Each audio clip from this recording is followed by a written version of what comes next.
ஆன்மீக அன்பு நெஞ்சங்களுக்கு உங்கள் ஜோதிடர் சங்கர சுப்பிரமணிய ஐயர் விழுப்புரத்திலிருந்து.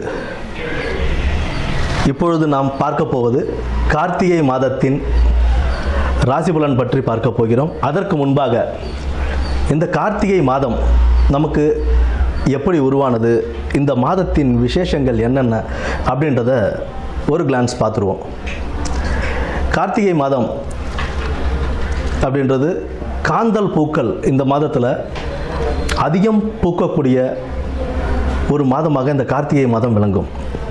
இந்த காந்தல் பூக்கள் அப்படின்றது சிவபெருமானுக்கும் முருகருக்கும் மிகவும் உகந்தமான ஒரு பூவாக இருக்கும். இந்த மாதத்தில் அந்த காந்தல் பூக்களை வாங்கி நம்ம சிவபெருமானுக்கும் முருகருக்கும் நம்ம பூஜித்து வரும்போது நம்மளுடைய சகல தோஷங்களும் விலகி சகல செல்வங்களும் அடையும் ஒரு வாய்ப்பாக இந்த மாதத்தில் அமையும். இன்னொரு விஷயம் என்னன்னு கேட்டோம் அப்படின்னா, இந்த கார்த்திகை மாதத்தில் கார்மேகங்கள் அதிகம் சூழ்ந்து கொஞ்சம் இருள் நிறைந்த மாதமாகவே இருக்கக்கூடிய ஒரு மாதம் ஆனதுனால வீட்டில் எப்போவுமே விளக்குகள் எரிஞ்சுக்கிட்டே இருக்கும் இந்த கார்த்திகை மாதத்தில். அதனாலவே இந்த தீபத் திருநாளும் இந்த மாதத்திலே நமக்கு வருது. இந்த தீபத் திருநாள் அப்படின்னு சொல்லும்போது சிவன் அக்னி ஸ்வரூபமாக மாறி பிரம்மாவுக்கும் விஷ்ணுவிற்கும் அடிமுடி காண்பதற்கு ஒரு வாய்ப்பளித்த ஒரு மாதமாக இந்த மாதம் திகழுது. அந்த அக்னி ஸ்வரூபமாக அவர் மாறின ஒரு காரணத்தினால தான் இந்த கார்த்திகை தீபம் அப்படின்றது நம்ம இன்னும் நடைமுறையில் நம்ம இந்த நாட்களிலும் கொண்டாடி கொண்டிருக்கிறோம். திருவண்ணாமலையில் இது ஒரு பெரிய ஒரு நிகழ்ச்சியாகவே எப்போவுமே நடந்துக்கிட்டு இருக்கு. இப்போவும் பல லட்சக்கணக்கான மக்கள் கூடி வழிபடுகின்ற ஒரு நாளாக இந்த கார்த்திகை தீபத் திருநாள் இங்கே அமைந்திருக்கு. கார்த்திகை தீபம் அப்படின்னு சொல்லும்போது தீபங்கள் மாலை 6 மணிக்கு மேலே விளக்கேற்ற வேண்டும் அப்படின்றது தான் ஐதீகம். கரெக்டாக முதல்லலாம் பார்த்தோம்னா ஒரு 5:50 6 மணிக்குள்ளே கார்த்திகை மாதத்தில் திருவண்ணாமலையில் தீபம் ஏற்றிடுவாங்க மலையில். அந்த நேரத்தை வச்சு தான் நம்ம பொதுவாக வீட்டில் விளக்குகள் ஏற்றுவோம். எத்தனை விளக்கு சார் ஏற்றலாம் அப்படின்னு பார்த்தோம் அப்படின்னா, வாசலில் எப்பொழுதும் அகண்ட விளக்குன்னு சொல்லுவோம். கொஞ்சம் அகல் விளக்கே கொஞ்சம் பெரிய சைஸாக இருக்கும். அந்த அகண்ட விளக்கில் ஒரு விளக்கு ஏற்றி வைத்து அதை சுற்றி ஒரு 8 சிறிய அகல் விளக்குகளில் தீபம் ஏற்றணும்.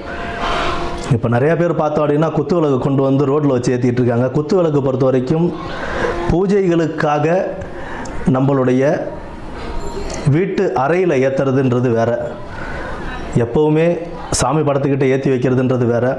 ஏதாவது ஹோமங்கள் பண்ணுறோம் அப்படின்னா வீட்டில் ஹாலில் வச்சு ஹோமம் பண்ணும்போது அந்த ஹோமத்துக்காக குத்து விளக்கு ஏற்றி வைப்பாங்க. அதை கொண்டு வந்து நடு ரோட்டில் வச்சு விளக்கு ஏற்றக்கூடாது.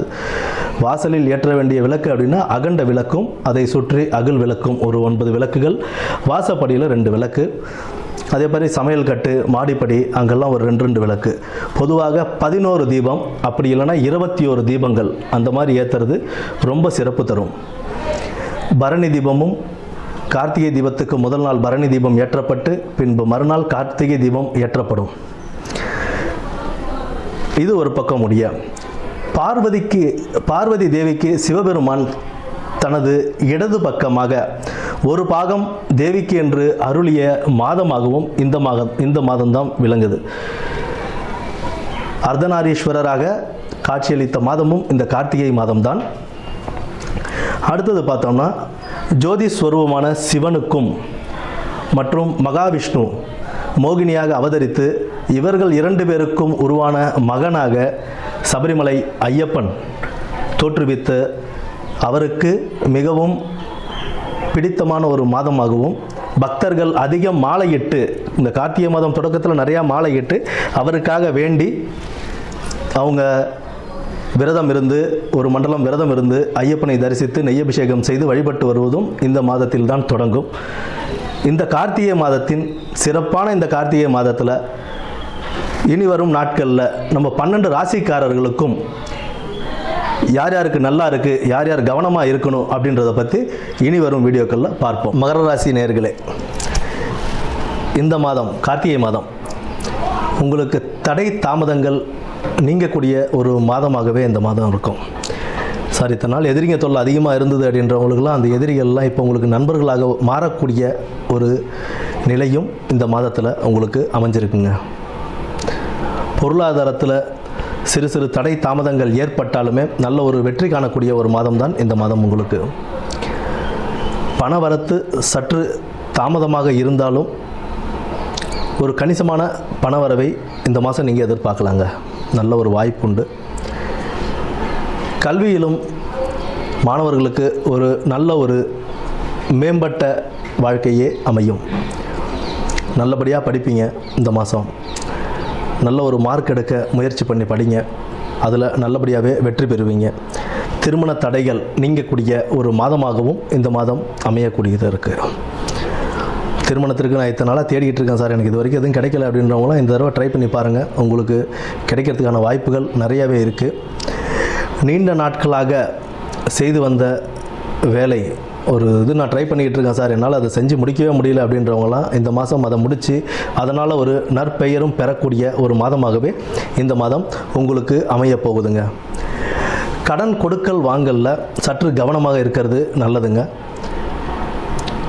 கடன் கொடுத்துட்டு திரும்ப வரலன்னு கஷ்டப்படுறதை விட கொடுக்கணுமா வேண்டாமா நல்லா யோசனை பண்ணி கொடுங்க.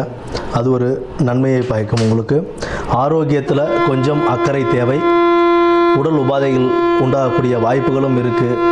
நேரம் தவறி உணவு அருந்துவது, அதிக பயணங்கள் மேற்கொள்வதும் சற்று உங்களுக்கு உடல் சோர்வை ஏற்படுத்தி கொடுக்கக்கூடிய ஒரு மாதமாக இந்த மாதம் இருக்குது.